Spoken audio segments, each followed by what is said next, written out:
This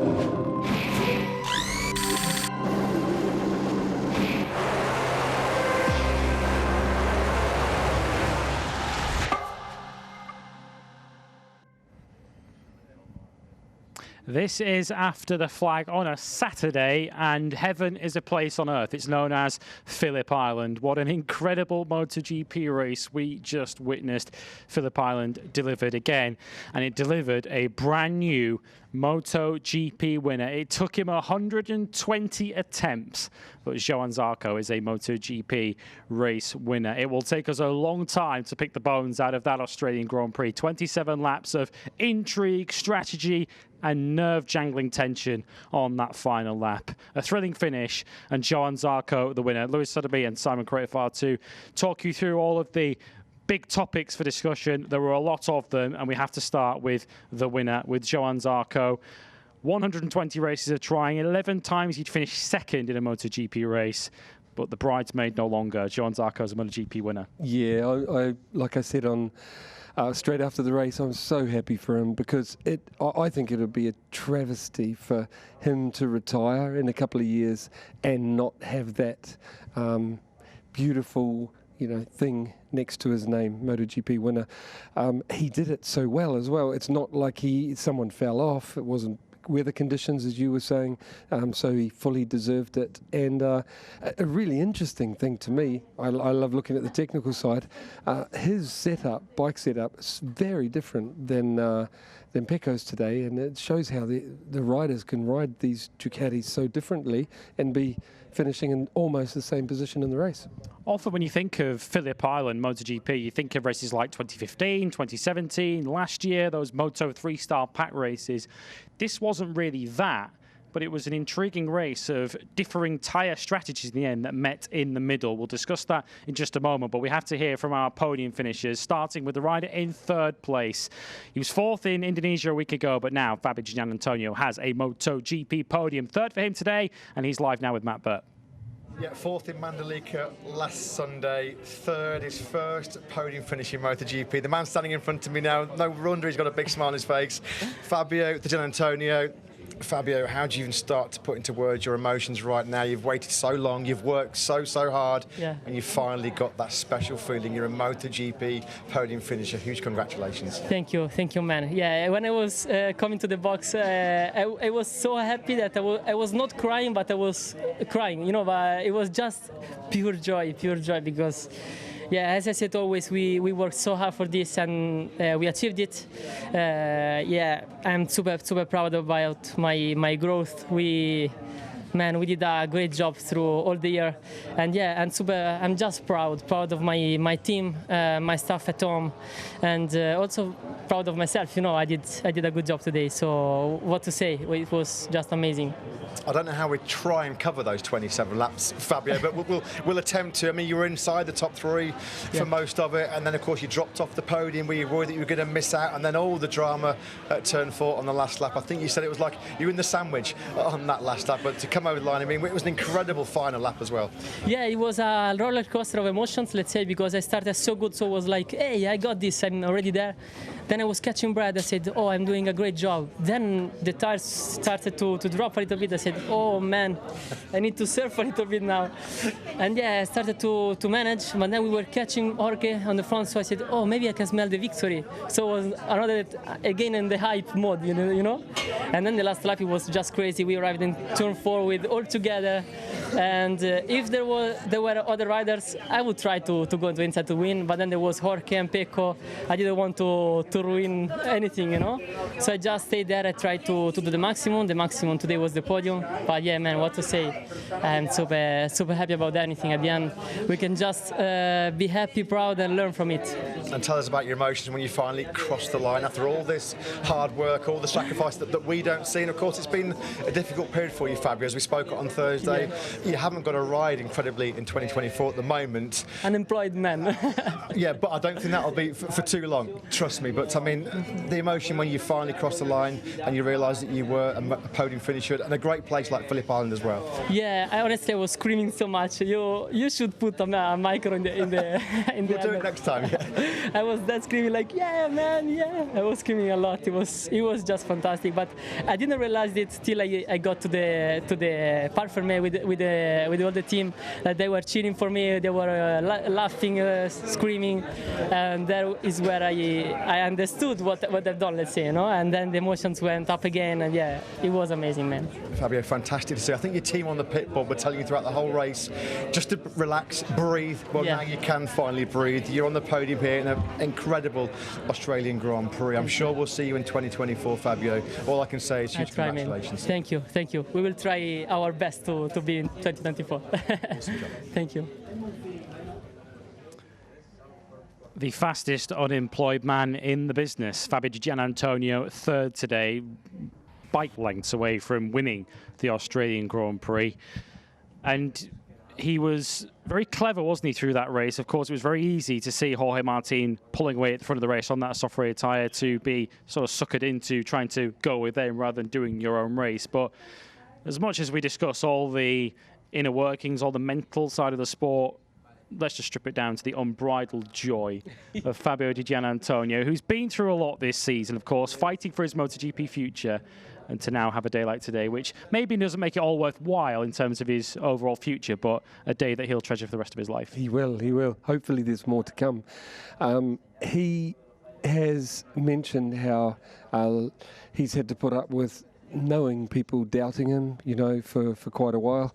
And I've mentioned this on previous shows that he didn't have the right support, I don't think, in his first year. So a fair bit of it was wasted. And then Frankie Carchidi, this is how I've read it, watching from the outside and listening to Fabio and watching what's happened since Frankie Carchidi turned up. And he said at the beginning of this year that, we've thrown everything I learned out the window and started over again, you know. And we've learned so much from Frankie, and he's teaching me how to do this and that. And you see him grow. We've all seen him grow throughout this year, and that's what he's talking about, his growth during this year, now that he's being given the right information to work with. And it's so nice to see him, especially in the position he's in, not having a job, get the chance to prove today what he can really do. As we mentioned, it was a race where tyre strategies met in the middle. We saw Jorge Martin going hard from the start lights with the soft rear tyre, and we saw a group of riders behind him on the medium rear tyre. Put yourself in the shoes and in the helmet of the riders in that second group running that medium rear tyre. How difficult is it to do your own race, and how easy is it to get almost suckered into seeing the rider going out in front and pulling away? We'll ask you that question in a moment, because we have the race winner to speak to, and there's nothing more important than Johann Zarco today. 120 times it took, but Johann Zarco is a MotoGP winner. Matt Burt's with him. Yeah, there's only one thing to really say after that incredible Phillip Island Grand Prix here in Australia. Johann Zarco, I'm so delighted to say you are, for the very first time in your career, a MotoGP winner. A super special moment for you, Johann. Can you even begin to describe this feeling and your emotions right now? Very high emotion. Hard to realize at the beginning, really. But got this feeling, it's like a weight getting off of the shoulder, because knowing you have the best bike but not the perfect feeling, the other, they're also so competitive, so you all try the best, but it's hard to find opportunities, or the day maybe you can do it, there is another one that is more competitive than you, so you still have to push, but it's hard. And today has been really the great race for me. Quite fast from the beginning, and then controlling well the tire behind Pecco. I knew that he will keep the pace to fight for the podium and the second place. I really didn't think about the victory, but never know. Jorge was in front with the soft rear tire. He was controlling very well, but has been amazed the way he has been dropping on the last 5 laps, and from the last 5 laps I began to understand that something is really possible to catch something fantastic, and I'm so happy I did it. And Phillip Island also, a special track everyone loves, and it's feel even a stronger feeling to cross the line in first position here in Phillip Island.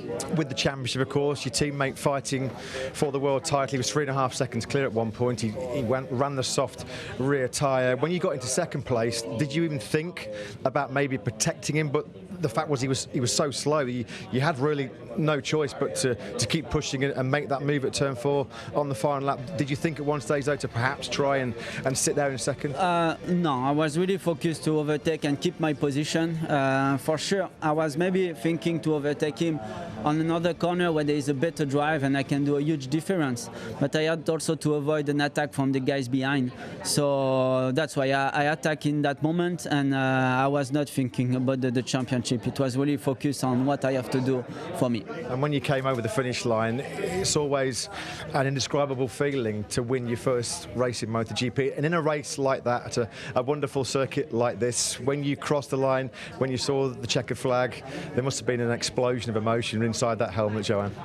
Yeah, but more than explosion, it's done. It's done. And the last corner, it's this feeling that, okay, I know I have a good drive, but you feel in your throttle that it seems you don't have any power. It's you are scared to maybe get past on the line. So I was so scared on the last corner, trying to open the throttle, and I feel, but there is nothing in my hand. And but yeah, and like it feel everything calm in that moment. It was not explosion. It was more calm, and it's done. So it's then during the lap that you say, wow, now I will enjoy. And just finally, Valencia 2016 was the last time we saw the backflip, but it looked like from the outside you absolutely nailed it. It was perfect. Great to see the backflip come back. How was it? Great to see it. I was not thinking about it, and during the lap I say, I have to do it. And I found a good spot. I didn't do a very nice backflip, so it's normal that after 7 years you miss a bit of skill. But at least I land on my feet, and the crowd was so happy to share with me. I'd say the race was 10 out of 10. Maybe the backflip 9.5 out of 10. It was still very, very good from where we were watching, Joe. And all I can say is huge congratulations. You're a MotoGP winner. Well done. Thank you. Here, congratulations from all of us. Well done, Johan Zarco. And he almost didn't believe it, did he, until he crossed the line that he was actually going to win that race. And to pick up on the question I was asking before, because it was a position that Johan Zarco was in, how difficult is it in those early stages to trust your own instincts and your own ability to manage a tyre when Jorge Martin's 4 seconds up the road? Yeah, that's why he actually wasn't thinking about the win, he said. From the outside, I sure was. I saw how Pecco was the one that stood out to me, not Johan. I don't know why. And it wasn't DG. At the start, it looked like he was struggling, didn't it?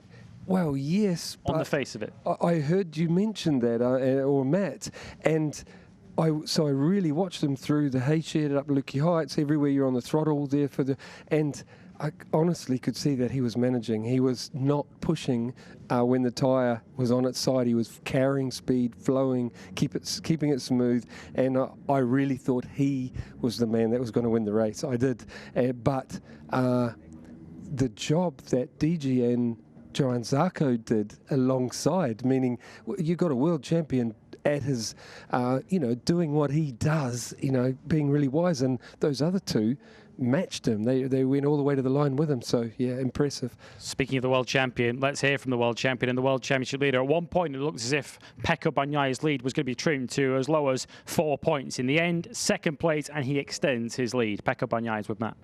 Another incredible Australian Grand Prix for the man in front of us, world champion Pecco Bagnaia. Pecco, that was a super Saturday for you. I'm sure at times a stressful Saturday, fastest in Q1, on the front row in Q2, and then fighting for the win at the end of an incredible Australian Grand Prix. You increase your lead to 27 points in the championship.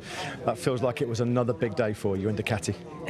Yes, and all these laps on the medium rear yesterday have helped for sure.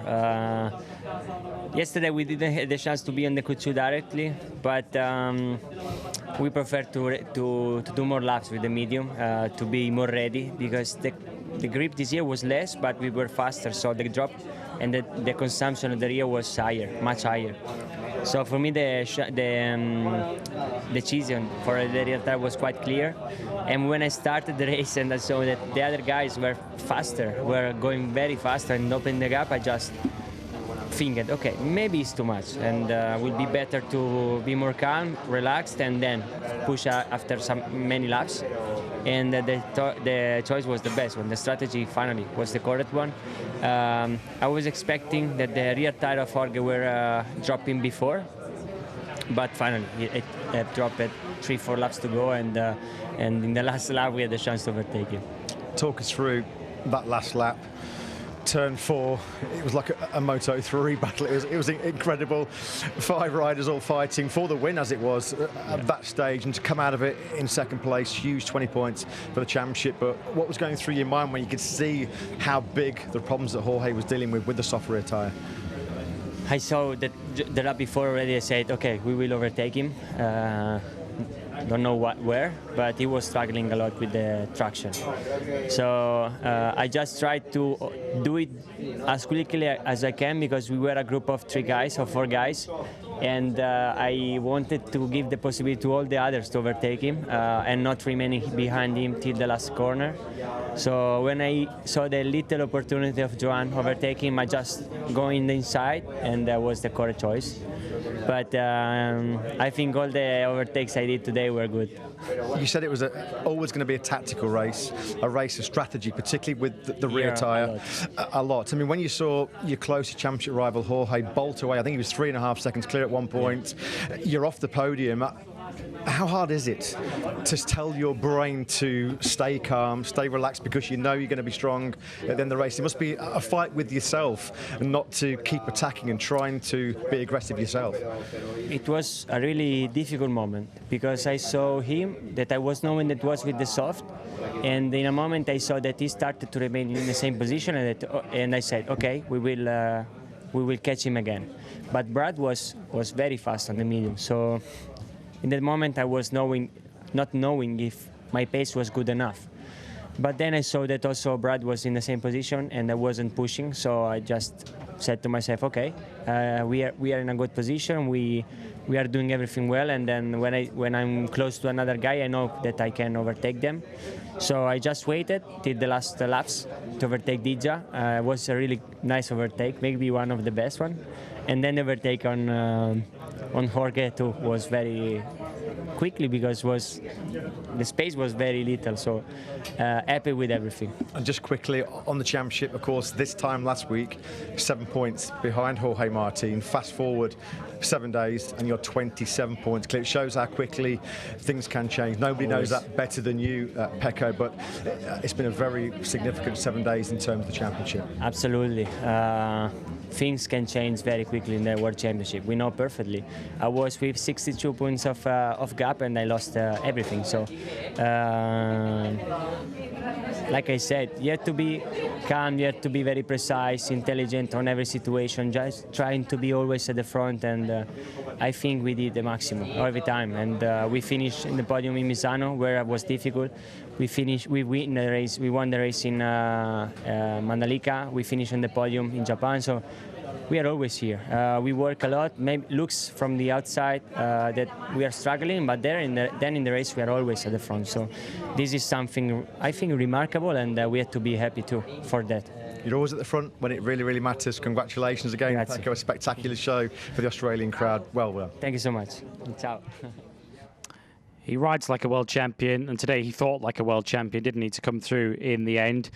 It feels like a lifetime ago that Pecco Bagnaia was going through qualifying 1. Of course, it was only around 5 hours ago that Pecco Bagnaia was going through qualifying 1 with this Sunday Australian Grand Prix.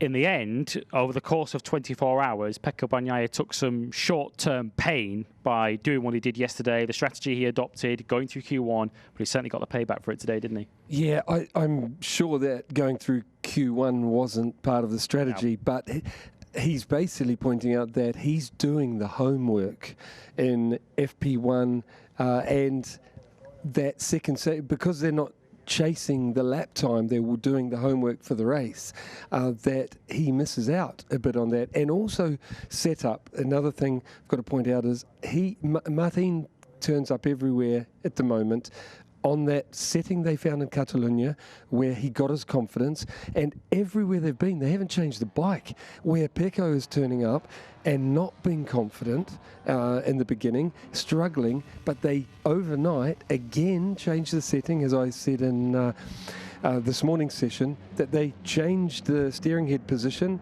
found his feel, and put it together with all the homework they did, and bang, he's right there fast through Q1, through Q2. He's got to stop going through Q1 because it's too risky, but what a job the team are doing on everything else. We're seeing Jorge Martin suffer here. Of course I feel sorry for Jorge, what happened. Yeah. Hindsight's a wonderful thing, of course, but he was one lap away from making it work. Oh, I mean, one lap shorter, yeah, he'd have won it.